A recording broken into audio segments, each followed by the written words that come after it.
boa noite. Temos muitas caras novas esta noite, que não são chamados os habitués, os habituais destas sessões culturais da Casa dos Açores. E desta feita deve-se aqui ao nosso escritor hoje, que vamos aqui homenagear com a sua última obra, o ter trazido esta audiência nova que também irá poder conhecer a Casa dos Açores, porque temos aqui o nosso colega da direção, Tiago Silva, que é historiador e costuma fazer uma excelente visita guiada à Casa dos Açores, portanto ficam desde já convidados no fim para fazer essa volta. Então eu vou apresentar aqui a mesa. Eu sou Paulo Enes da Silveira, sou vice-presidente da Casa dos Açores, da direção da Casa dos Açores. Estou aqui em delegação do nosso presidente, Sr. Coronel Eduardo Coelho, que no fim desta sessão irá também proferir algumas palavras, lembrando a programação cultural que vai decorrendo aqui na Casa dos Açores. É claro que escusado será dizer que aqui ao meu lado tenho o Sr. escritor Valdemir Correia, que tenho muito gosto, pela segunda vez, pelo menos, de orientar aqui uma sessão, porque ele teve há 5 anos aqui no lançamento do seu último livro, Prisioneiros do Esquecimento. Também, hoje temos a grata surpresa de ter algumas pessoas, uma pessoa inesperada, que é o Sr. Presidente da Câmara Municipal de Moura, Álvaro Azedo, que quis, com todo o gosto, acompanhar aqui o nosso escritor, porque penso eu que já em Moura o fez quando ele apresentou o livro, não é verdade? Temos também o Sr. Professor José Joaquim Marques Chaparro, homem que se dedica à história, soube que gosta muito de estudar a história da região onde vive, que é Moura, sobretudo do século XIX, e penso que já esteve em Ponta Delgada a fazer a apresentação desse livro, não foi? Não, mas em Moura esteve. Em Moura, sim. Já agora partilhe connosco em Ponta Delgada quem Walter Furtado. Foi o Walter Furtado, muito bem.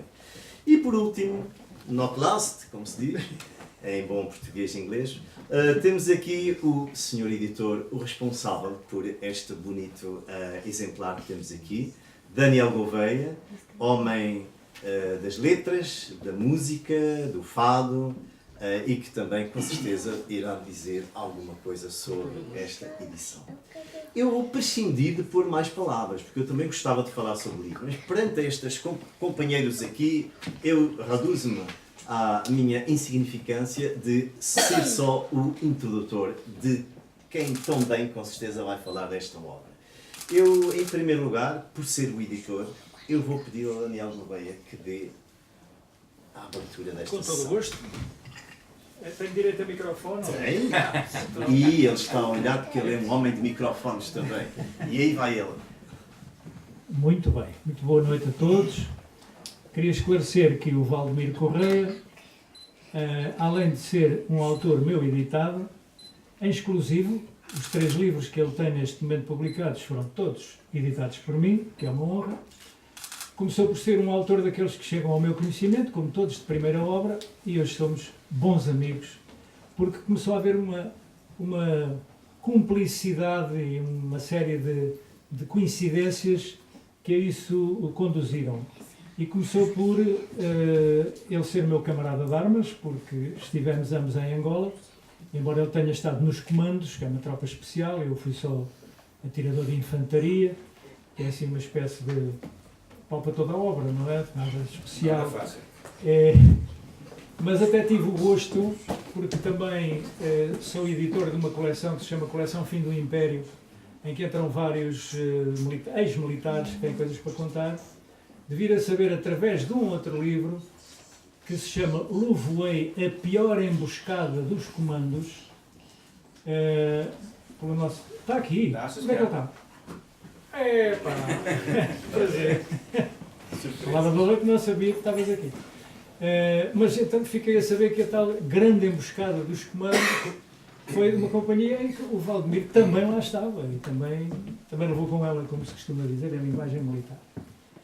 Mas a seguir a isso, eu editei os 2 primeiros livros, que são um pouco autobiográficos. O primeiro é mesmo autobiográfico e trata exatamente das dúvidas que se assaltam um jovem que é chamado para o serviço militar e que depois até tem a hipótese de se meter num barco nos Açores e ir para o estrangeiro, e recusou essa hipótese e aceitou cumprir o seu dever, e assim foi para Angola. O segundo é, digamos que, os bastidores da guerra, porque é um livro importante, Prisioneiros do Esquecimento, porque foca-se exatamente naqueles que vieram da guerra, não feridos no corpo, mas feridos no espírito. Os que têm o stress pós-traumático, os que não encontraram emprego, os que passaram a viver debaixo da ponte, e em alguns casos foi isso mesmo. E este terceiro livro, que hoje estamos aqui a apreciar, corresponde a um salto que eu gosto muito de ver nos autores que publico, que é o apuramento do estilo, é o ir mais além, é o melhorar. E o Valdemiro Correia atreveu-se a uma coisa que é muito difícil, que é o romance. Já deixou de se basear na sua experiência, naquilo que conheceu bem, e foi fazer um romance, ainda por cima, romance histórico, porque obriga a consultar livros, a não falhar nos factos, a ser correto nas personagens, e isso é muito difícil.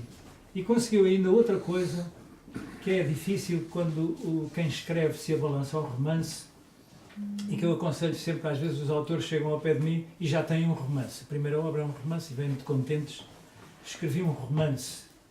E depois eu olho para aquilo e digo assim, olha, você escreve bem, tem jeito para contar histórias, o seu estilo é bom, o português é bom, mas falta-lhe uma coisa essencial num romance, que é a estrutura. Um romance sem estrutura é como um corpo sem esqueleto, ou como um prédio sem andares e escadas. E às vezes eles convencem-se de que é necessário, de facto, cuidar desse aspecto, porque, por respeito para quem lê, não se pode pegar num romance e chegar ao meio e já não saber como é que começou, nem quem são os personagens, e chegar ao fim ainda estar mais confuso. Para isso há que fazer uma coisa, que é o esquema, a estrutura do romance, em que, antes de o escrever, ou já tendo alguma coisa escrita, isto tem que começar assim, tem que chegar ao meio assado e tem que acabar frito, e se calhar com um remate cozido, mas tem que estar lá essa estrutura. E uma das coisas que eu notei foi que o Valdemiro consegue, neste seu primeiro romance, uma estrutura que o leitor sente, apesar da ação ser uma ação bastante variada, onde ele consegue meter coisas que aparentemente poderiam não ser conciliáveis, que é a época dos descobrimentos, está aí a parte histórica do romance, a ligação que os descobrimentos têm aos Açores e o povoamento, o início do povoamento dos Açores, e uma coisa que é uma paixão dele, que é a caça. Valdemiro é caçador. Ficou-lhe o dedo do gatilho dos tempos de Angola. Ninguém é perfeito. E depois eu vou a Moura para lançar livros e sou muito bem tratado, e depois janto em casa deles e conheço a mulher e os filhos. Pronto, já somos um bocadinho de família literária. E para não me alongar, eu fico por aqui, dizendo só talvez uma coisa que é de sublinhar e que muito poucas vezes me tem acontecido, que é um autor que vive relativamente longe de Lisboa, que vem a Lisboa apresentar a sua obra, ter na mesa o seu Presidente de Câmara Municipal. Isto é muito raro, Sr. Presidente, eu queria lhe agradecer, porque isto denota qualquer coisa, que é, por um lado, a atenção que um autarca, como deve ser, presta à cultura, e depois a amizade que já deve haver entre vocês e que faz com que, com uma agenda atribulada e pesada como deve ser a sua, esteja aqui ao nosso lado. Muito obrigado à Casa dos Açores pela hospitalidade, muito obrigado ao Sr. Presidente por estar aqui honrando-nos com a sua presença. Valdemiro, um grande abraço para ti. Muito obrigado. Paulo, obrigado também também pela hospitalidade. José Chaparro, muito obrigado também por mais uma vez estar a auxiliar-me nestas apresentações. Eu não sei, Paulo, quem é que queres passar? Sim, para... vamos passar aqui ao Sr. Presidente. Obrigado.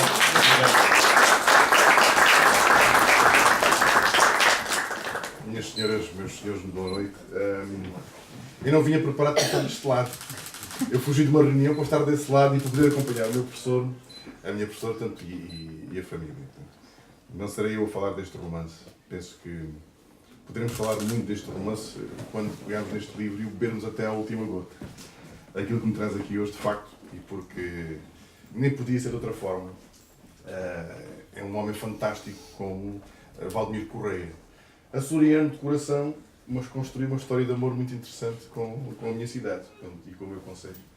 Portanto, a Câmara Municipal de Moura tem que estar associada aos seus.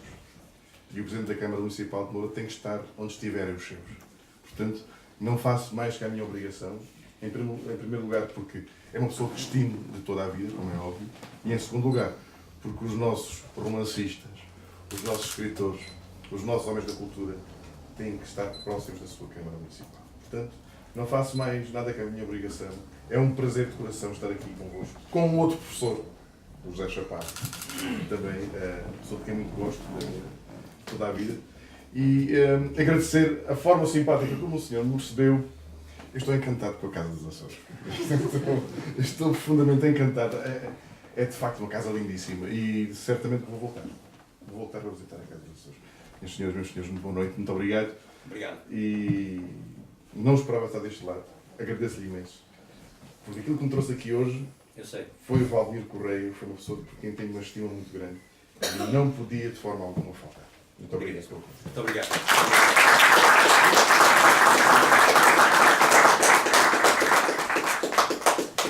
José Sapato.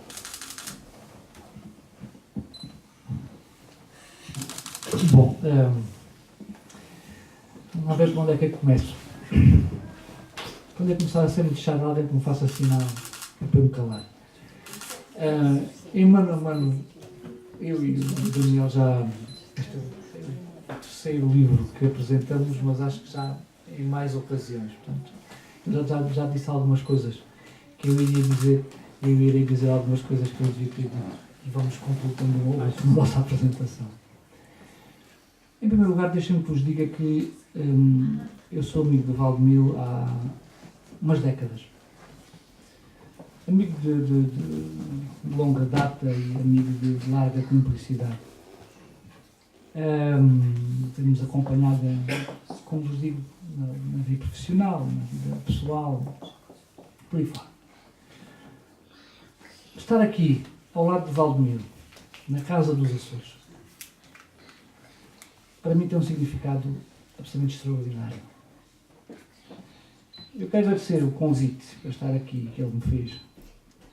Quero agradecer à direção da Casa dos Açores por poder estar aqui.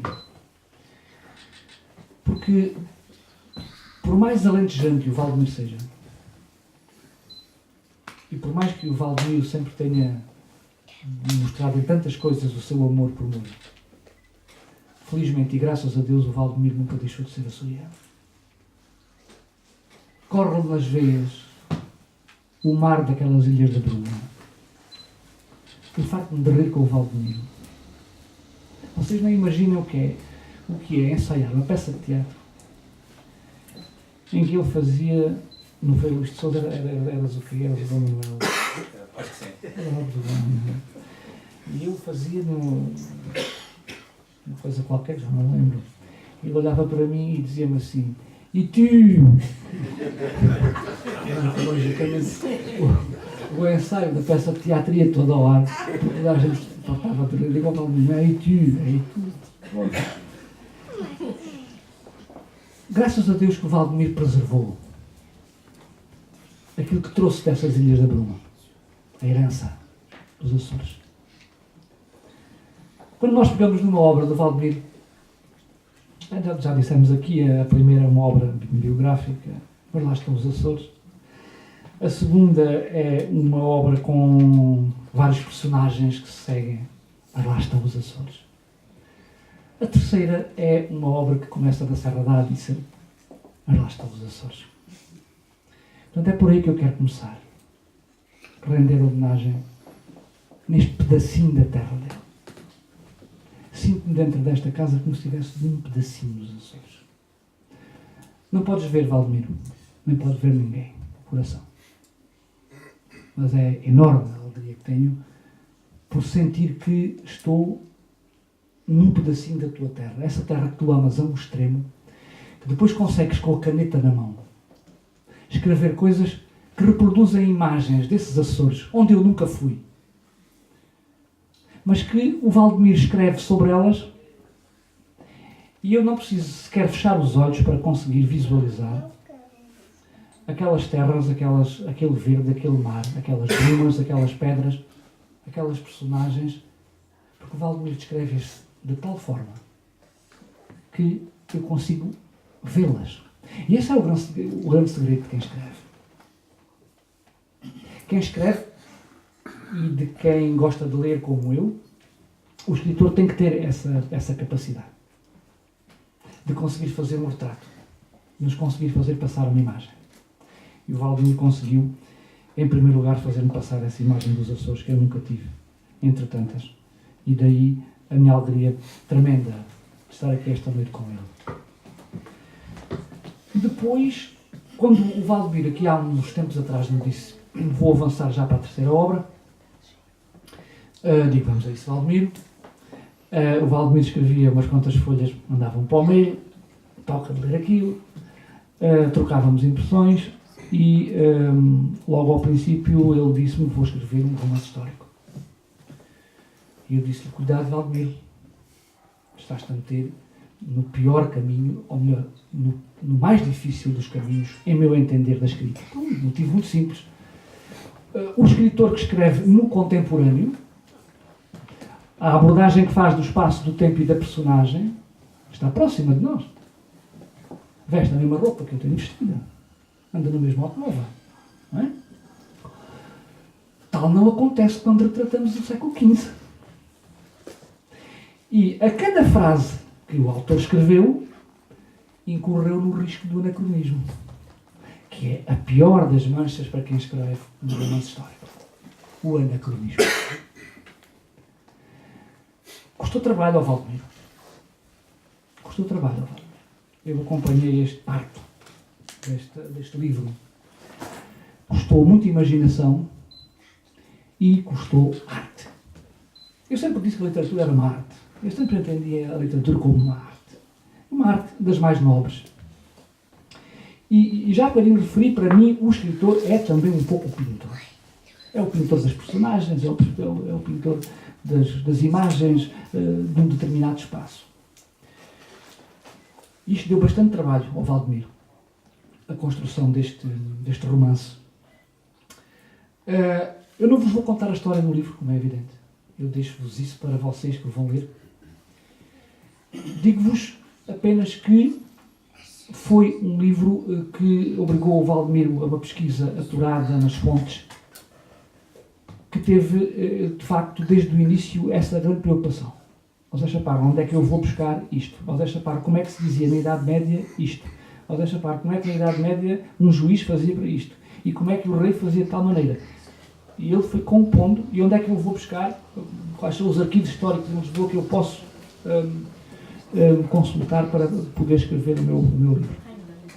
E ao longo de uns anos, a coisa foi sendo construída como quem constrói uma casa, como quem constrói um edifício. O edifício está aí. Basicamente é um romance, não é? É o Roberto e mais a Etelvina, que vivem uma história de amor. E essa história de amor começa em Moura, numa Moura do século XVI, que eu que sou um apaixonado pela história local, o Valdemir foi, até agora, a única pessoa que conseguiu fazer aquilo que será uma recriação aproximada, mas muito correta, daquilo que terá sido, hipoteticamente, o viver cotidiano da Moura do século XV, do século XVI. Ele teve essa preocupação extrema, até na forma como narrou aquela montaria que faz parte integrante do livro, e depois a forma como ele passa dali para Lisboa, como passa para a Ribeira das Naus, sem qualquer atropelo à história, e depois como não podia deixar de ser novamente os Açores, novamente a sua terra, novamente os seus Açores. A primeira fase do povoamento, lá está, numa obra que eu convido de facto a ler por todos vocês. Os dois primeiros livros do Valdemir, o primeiro É um livro já muito bem escrito.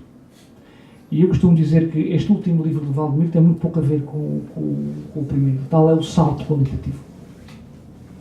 Na escrita, na arte, efetivamente, de dominar a escrita e, como dizia o Daniel há pouco, e muito bem, de estruturar um romance. Um romance que não tem princípio, meio, fim e sequência, não tem razão de ser. Não é um romance, não é um livro. Não tem estrutura.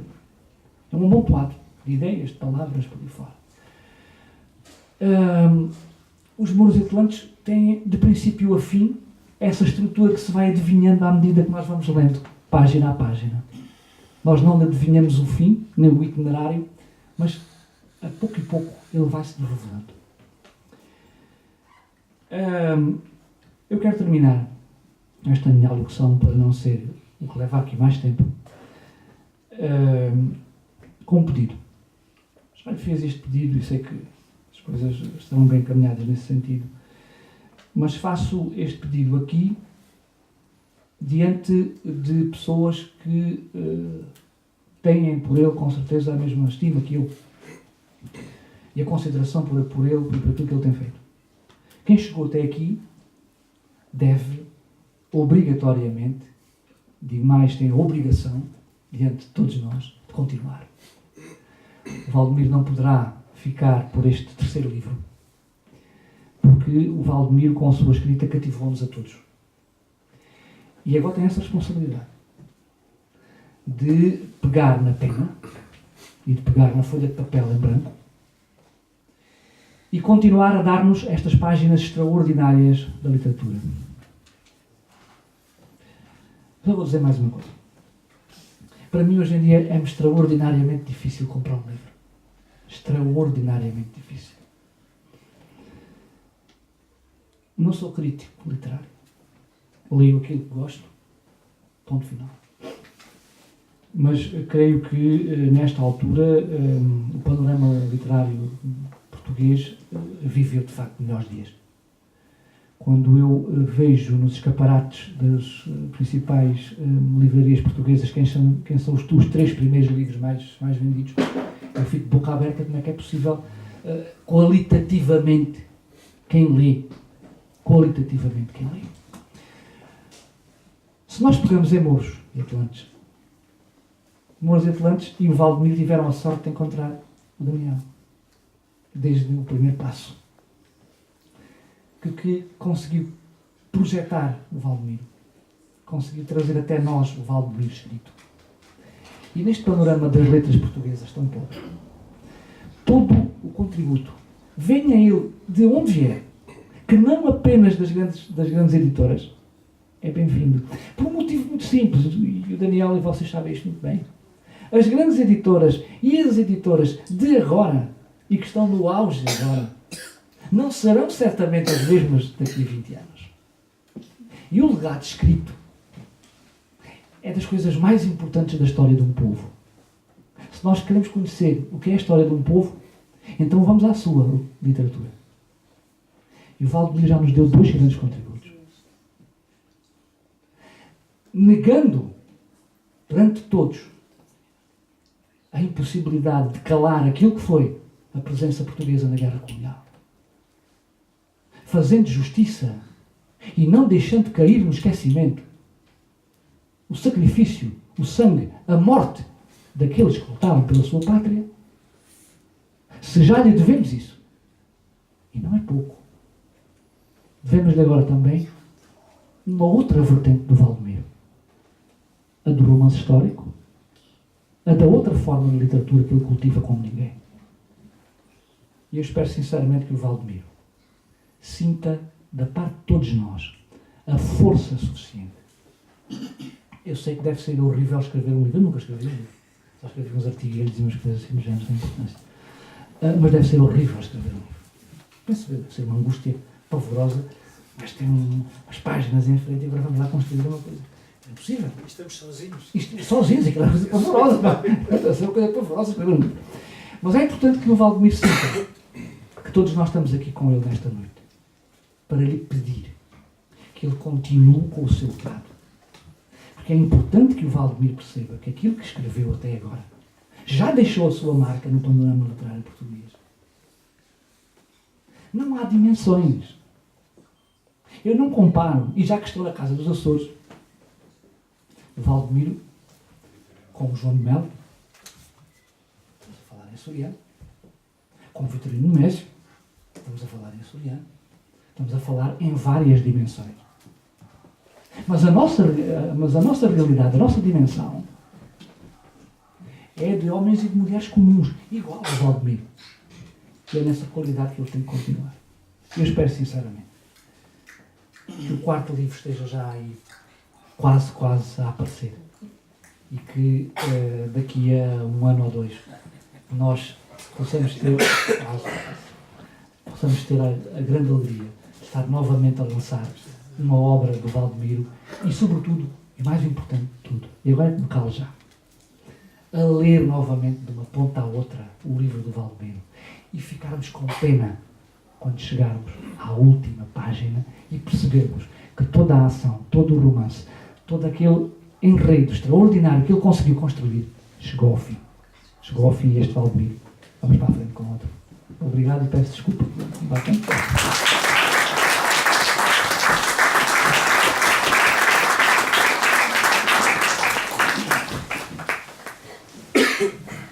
Bem, chegou a hora de ouvir agora o nosso autor e de lembrar que, depois de ele intervir, podemos ter um pequeno espaço para algumas perguntas que queiram colocar, mas ficando em mente que há umas surpresas aqui para o Valdemiro que ele desconhece que a Casa dos Açores preparou. Isto é, a Casa dos Açores. As pessoas que estavam seguindo esta sessão não prepararam para o presentear. Mas então vamos ouvi-lo. Ora, muito boa noite a todos e a todas. Queria iniciar essa sessão começando por agradecer naturalmente à Casa dos Açores, muito especialmente na pessoa do Sr. Coronel Engenheiro Eduardo Coelho, que está aqui presente, que é o Presidente da Casa dos Açores, e que delegou no meu estimado amigo Paulo Ianes da Silveira, que além de meu amigo é conterrâneo, é homem da minha terra. Portanto, o Paulo Ianes da Silveira é professor catedrático e, portanto, tem uma grande experiência profissional ao nível do ensino e da investigação, e é homem das engenharias eletrotécnicas. Digo bem? Certo. E, portanto... Posso sublinhar, aliás, o nosso Presidente é também micaelense e também é de engenharias eletrotécnicas. Um traço curioso. Uma omissão. Está retificado. Está retificado, não, está acrescentado. Está acrescentado. E depois deste pequeno, enfim, currículo aqui do Paulo, há uma outra coisa que ele tem no currículo, que é o facto de ser meu amigo. Isso é fundamental. Isto é fundamental, essa parte é fundamental, e portanto eu agradeço imenso a disponibilidade que ele demonstrou desde o início em acolher-me aqui nesta casa, que eu muito estimo, e a disponibilidade que manifestou desde o início, e por isso muito obrigado. Depois queria agradecer ao Presidente da Câmara de Moura, Álvaro Azevedo, pessoa que eu também muito estimo, conhecemos-nos bem, e dizer que fiquei muito sensibilizado por esta sua presença aqui. Enfim, ele diz que não podia ser de outra forma, mas fez 200 e tal quilómetros para estar aqui e, portanto, isto toca-me bastante. Muito obrigado, Álvaro, por isso. Muito obrigado do fundo do coração e obrigado também por seres meu amigo. O Daniel Gouveia, naturalmente, como ele disse, foi fácil ser amigo do Daniel, porque o Daniel é uma pessoa afável e, portanto, de trato fácil e, sobretudo, é uma pessoa que está sempre disponível. Eu ponho-lhe uma questão, ele diz: espera aí 10 minutos, quando é que a gente reúne, espera aí um dia ou dois, quando é que a gente fala, daqui a bocado ou amanhã, e portanto isto estamos sempre disponíveis, e estamos sempre prontos. O Daniel está sempre pronto para trabalhar 1 hora, 2 horas, 3 horas, espera aí que vamos fazer um intervalozinho, vamos voltar a trabalhar, e é assim que a gente funciona. Portanto, E para além disso tudo, por ser uma pessoa que tem estas qualidades todas e por ter sido também, ao longo em dada altura da sua vida, camarada de armas, portanto há essa questão que nos une também, e há uma outra questão também que nos une, que é o facto de sermos amigos. E eu penso que essa é a parte fundamental, é a amizade. Muito obrigado, Daniel. Sabes que eu gosto muito de ti e continuamos a trabalhar com certeza. Se vier para aí um novo parto, a gente há de resolvê-lo, em princípio. Depois, aqui ao meu lado esquerdo, o meu amigo de há muitos anos, José Joaquim Marques Chaparro, historiador, companheiro de escola durante décadas, companheiro de caça e tertúlias e enfim, temos de facto vivido algum tempo em comum e portanto o Zé conhece-me muito bem, já sabe o que é que eu estou a pensar, o que é que lhe vou dizer e portanto há aqui uma empatia muito grande entre mim e ele e portanto a gente dá-se muito bem e por isso podíamos estar aqui a descrever durante muito tempo aquilo que somos um com o outro, mas o que somos fundamentalmente são amigos. É a amizade que nos une e muito obrigado por isso. Obrigado também à tua família por ser minha amiga, tens ali a tua mulher e o Kiko. O Kiko daqui a 3 coisas, já é um grande artista, mas daqui a, eu não lhe dou muitos anos, não lhe dou muito tempo para. O Kiko é desenhador e é pintor, tem várias obras e já envia obras para o estrangeiro, já vem para o estrangeiro. Eu tenho que dizer isso aqui, pá, porque tu mereces, pá, e eu penso que tu vais conseguir lá chegar. Força por isso. Muito obrigado a todos por cá terem vindo. Eu tenho aqui amigos de várias panóplias, do ténis, do golfe, da vida militar, amigos do INEF, sei lá, amigos que me têm aparecido no caminho ao longo do meu percurso de vida. Amigos dos Açores, amigos, enfim, estou olhando, a ver, mas com certeza eu tenho que agradecer a todos, amigos de viagens que também tenho aqui, portanto, tenho que agradecer a todos em comum, num cacho, gosto muito de todos vocês. E para o fim, mas para o fim não quer dizer que sejam de facto os menos importantes, a minha família naturalmente, está aqui a minha mulher, está aqui a minha filha, o meu genro, os meus netinhos, e portanto estão aqui alguns familiares também da minha futura nora e do meu genro, do meu filho, e portanto obrigado a todos, muito obrigado por estarem aqui. Falando um pouco no livro, de facto, esse livro, enfim, tem um registro diferente dos outros. Os outros, como já foi aqui dito, não vou repetir-me, mas tem a ver com a minha vida militar, com a minha experiência militar. Portanto, eu escrevi os 2 primeiros livros de coisas que eu conhecia, de coisas que eu vivenciei, de coisas que eu estive lá. Não é? Portanto, este registro do romance histórico, como o Zé disse, e diria, aliás, estou-me na altura, olha, vais-te meter numa boa, olha, tens de ter muito cuidado com isso, porque tu não podes falhar, porque depois vão-te comparar coisas com coisas, tens de ter muito cuidado. De facto, esse livro deu-me uma trabalheira, como se diz no Alentejo. Deu-me uma grande trabalheira, não é? E, portanto, tive que ter muito mais cuidado, porque estava a falar de coisas que não dominava totalmente. Por muito conhecimento histórico que a gente tenha, a gente depois quando vamos, de facto, investigar, ou do João I, ou Álvares Cabral, o Álvares Cabral não é para aqui chamado, o Nuno Álvares Pereira, ou o Infante Dom Henrique, ou o Gonçalo Velho Cabral, este é que é.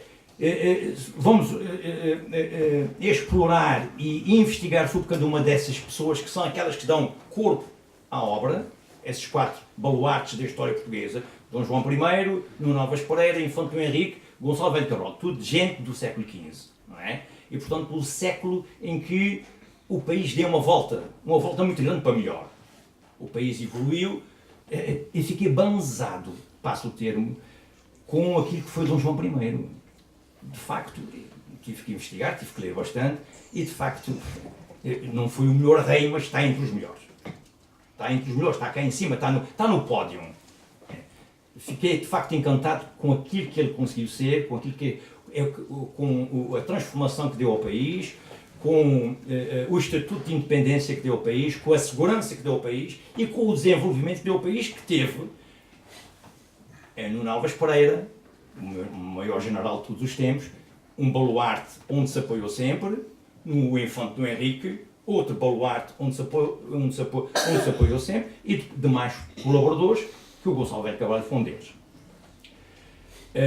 Teve influência na economia, com a transformação dos mercados, teve influência com o desenvolvimento do país, com o incremento dos descobrimentos, com o sair, porque as fronteiras ficaram delimitadas, a paz com a Espanha foi um facto, não havia guerra, portanto houve um período em que se conseguiu de facto acalmar o país, e então não havia nada a fazer depois de transformar o país cá dentro, depois de ganhar estofo, do país ganhar estofo, ganhar estrutura como país, não havia nada a fazer senão ir para fora. E aí entrou o Infante Dom Henrique.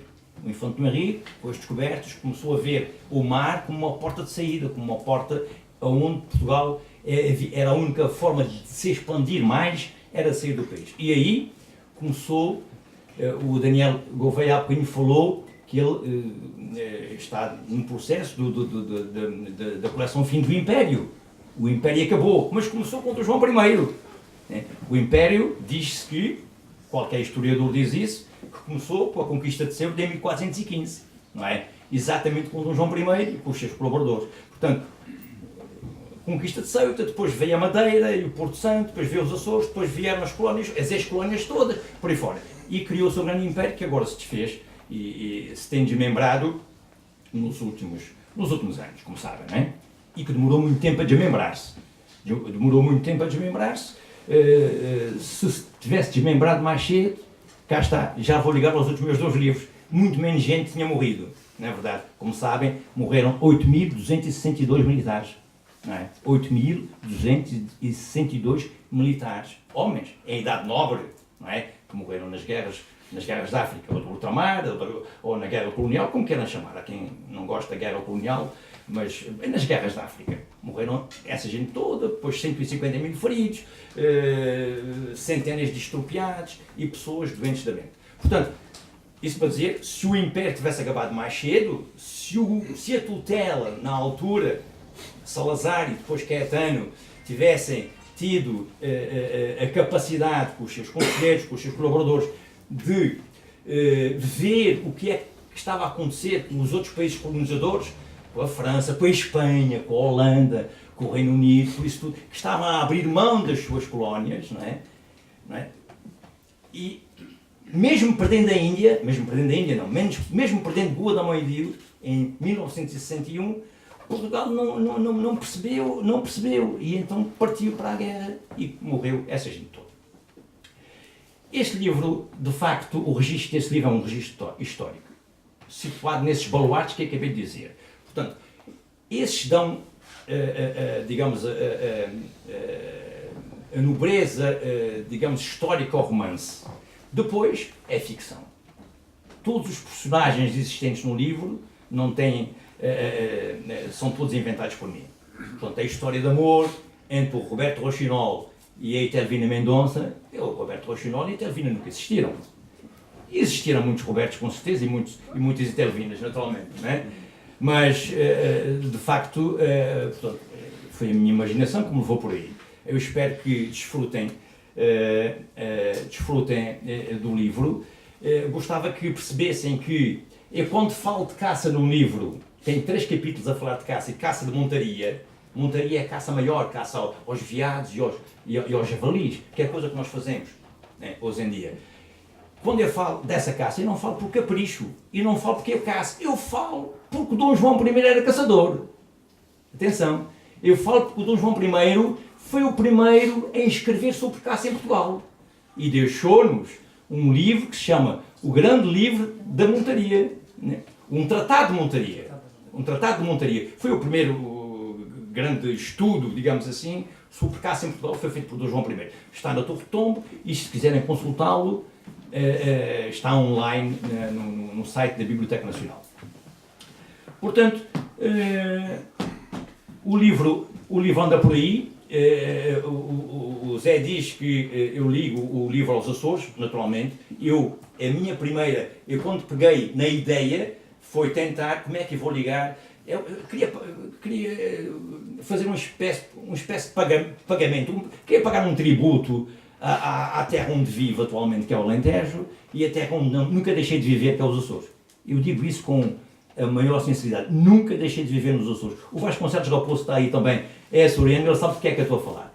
Nós ausentamos nos Açores, mas o nosso vínculo com os Açores é de tal ordem, é de tal forma, que podemos dizer que está, e o Paulo está aqui ao meu lado, estava a dizer o Vasconcelos Raposo e o Paulo aqui tão perto. Então, e é verdade isso. Nós sentimos os Açores de tal maneira, o Frederico também está ali e outros açorianos que estão aqui, nós sentimos isso. Eu penso que tem a ver com o mar, tem a ver com a bruma, tem a ver enfim, com muitas coisas, mas tem a ver, sobretudo, com o facto de os ciclónios, as intempéries, tudo aquilo que tem acontecido os terremotos, os tremores de terra, tudo aquilo que tem acontecido nos Açores, não nos tira de lá, não nos tem tirado de lá, o que mostra que de facto que há fibra ali, há ali raça, ali, e eu gosto daquela gente. Eu não posso dizer que não gosto de toda a gente, mas daquela gente gosto também, não é? Gosto sobretudo, se quiserem. E portanto, como é que eu faço essa ligação do Alentejo aos Açores? Então fui buscar esses personagens, fui lá atrás aos descobrimentos, e o que é que acontece? Acontece que é um facto histórico, verídico. Nas caravelas do Infante, muitos dos marinheiros eram alentejanos. Quem foi mais tarde, portanto, as primeiras viagens dos Açores, 1432, depois 1434, 1438, 1440. Em 1440, quando se foi para os Açores, povoar os Açores, quem foi povoar os Açores eram sobretudo os Açores, ponto e vírgula, São Miguel e Santa Maria. E é sobre São Miguel que eu estou a falar. Depois foram outras gentes, até africanos, flamengos, bretões, foram para os Açores. Mas para São Miguel, sobretudo, e Santa Maria, nos primeiros anos, né, foram sobretudo extremadurenhos, alentejanos e algarvios.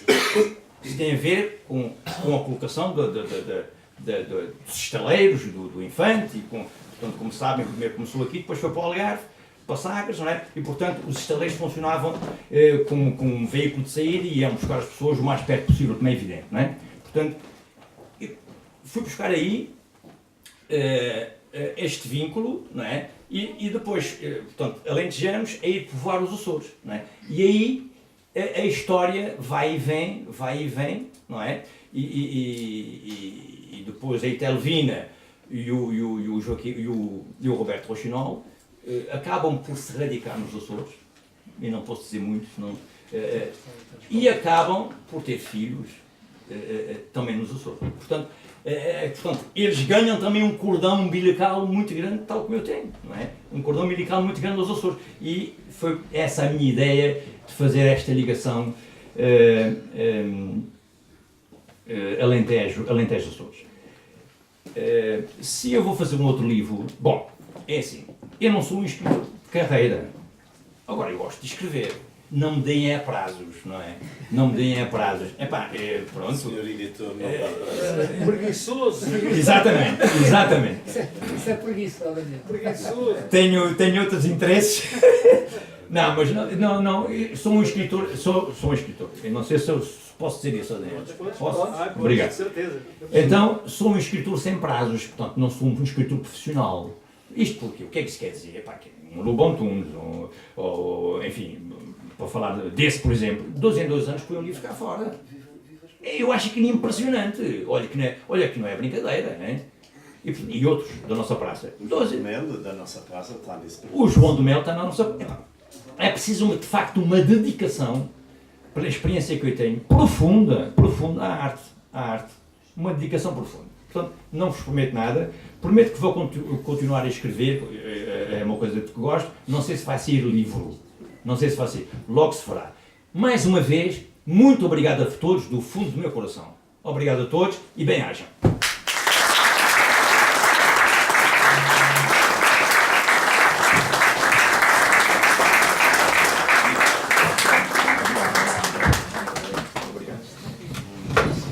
Isso ainda não é momento de nos levantarmos todos, mas essa euforia da mesa também tem que se entender o porquê. Bem, eu antes de abrir a segunda parte da tal surpresa, eu não posso deixar de dizer 2 ou 3 palavras aqui, sobretudo ao Valdemiro, porque de início prescindi desta parte, mas faz todo sentido agora. Eu penso que o Valdemiro está a avisar-nos que não tínhamos muita esperança. Mas de qualquer modo, eu penso que ele está a começar a ficar apaixonado por este métier. Eu também escrevo, eu não escrevo a literatura no sentido tradicional, eu escrevo textos científicos. E a entrega tem que ser, a entrega da escrita põe-nos sós, perante qualquer coisa. Nós navegamos no mundo mental, nós temos muitas dúvidas para cá e para lá sobre o que estamos a escrever, mesmo que se faça, como o Daniel disse, aquela estrutura com princípio, meio e fim. Perdemos-nos pela estrutura feita. E se calhar falam sozinhos, etc. Mas eu penso que eu vejo, não vivo muito próximo cotidianamente do Valdemiro, mas eu vejo que ele está a começar a ficar um apaixonado da literatura.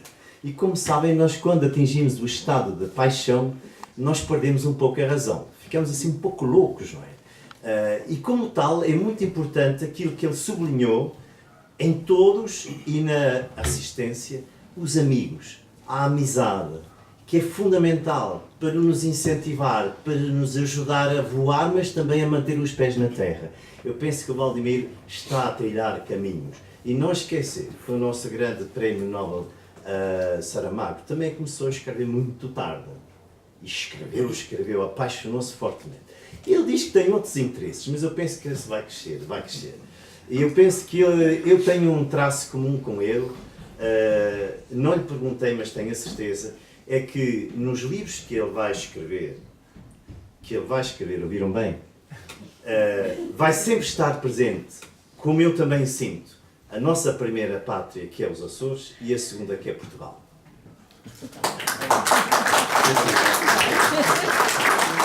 Agora vemos aqui a segunda parte. É uma pequenina surpresa.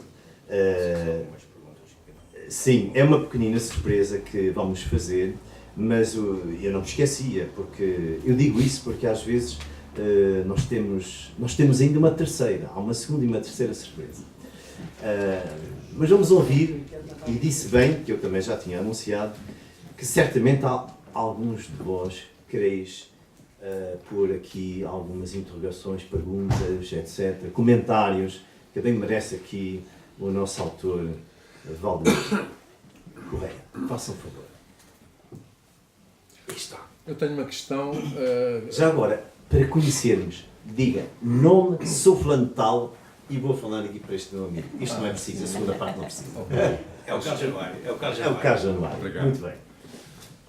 Há uma polémica recente, ela não é tão recente como isso, mas mais recentemente tem-se adensado essa polémica, e já que estamos a falar de história, é por causa da palavra descobrimentos.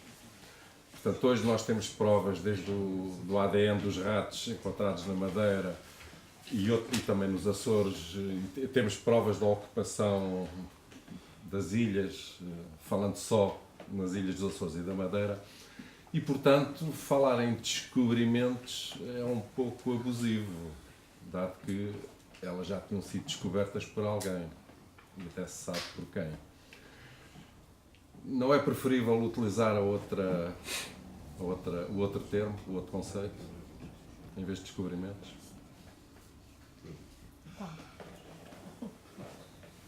Eu penso que o autor deve dizer alguma coisa, e se alguém mais quiser, faça favor. O conceito de descobertas, Sim. Descobrimentos. mas o conceito de descobrimentos, que tu quando disse já tinham sido descobertas, já tinha havido descobrimentos, ou já tinham sido, as ilhas já tinham sido descobertas antes. Embora não ocupado. Sim, mas nós estamos a falar em termos oficiais, não é?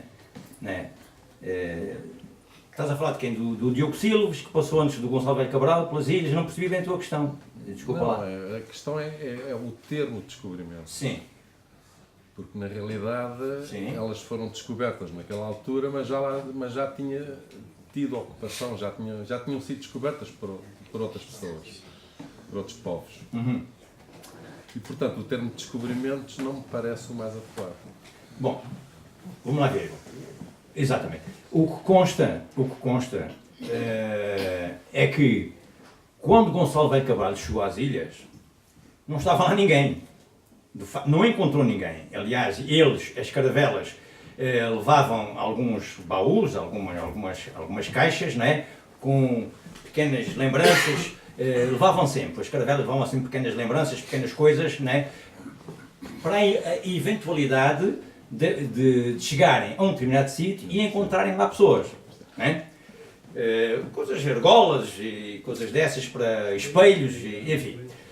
E nessa altura, quando chegaram às ilhas dos Açores, não havia lá ninguém. Agora, se consultaste coisas que diziam o contrário, eu não tive conhecimento. Deixa-me só para dizer uma coisa. Eu não tive conhecimento desta. Deixa-me só acrescentar uma coisa que serve de resposta, que é sobre isto. Mas temos um terceiro comentário sobre Esta questão dos descobrimentos e das descobertas, como vocês todos sabem, foi agora repristinada nestes últimos meses, graças à abertura de um hipotético museu aqui em Lisboa, e o que está neste momento em debate é se há um museu dos descobrimentos ou das descobertas. Concretamente sobre o caso... Ou da expansão marítima. Ou da expansão marítima. No que concerne à sua questão, tudo se levanta a partir da questão das Canárias. A questão das Canárias é a pedra base dos Açores. Nós ainda hoje não sabemos, e não sabemos porque não há fontes escritas. A história faz com fontes escritas, quando não há fontes escritas não há. Os portugueses dizem que chegaram primeiro às Canárias do que os castelhanos. E chegaram. Mas quando, efetivamente, os reis católicos de Espanha, Fernando e Isabel, dizem que as Canárias são nossas, e se quiserem agora assinamos o Tratado das Alcáçovas porque elas são nossas, os portugueses disseram assim, não, nós já tínhamos lá estado. Provem. E para não corrermos o risco que corremos com as Canárias, apressa-se os barcos para irem caminho dos Açores. Porque nós também sabíamos que lá estavam os Açores. Os primeiros anos do reinado de Dom João I são logo de exploração marítima. Não nos faltavam os conhecimentos nem as condições para ir para isso. E chegámos aos Açores. Não se sabe concretamente onde, nem em condições, mas conforme chegámos à Madeira e conforme também devemos ter chegado às Canárias. Só que não ficou lá rastro, como dizem muito bem. Não ficou lá rastro. Nem há rastro na fonte histórica, que é o mais grave no meio disto tudo. A questão de descobrimentos, descobertas, é uma polémica. Como todas são sempre bem-vindas em história. Temos aqui o nosso colega Dr. Tiago Silva, faça favor. É melhor por aí. Isto chega a subir bem. Boa noite. Eu não vou entrar na questão das descobertas e descobrimentos, porque é uma grande discussão, mas queria só, sobretudo por causa do comentário que disse, dizer duas notas especificamente sobre os Açores.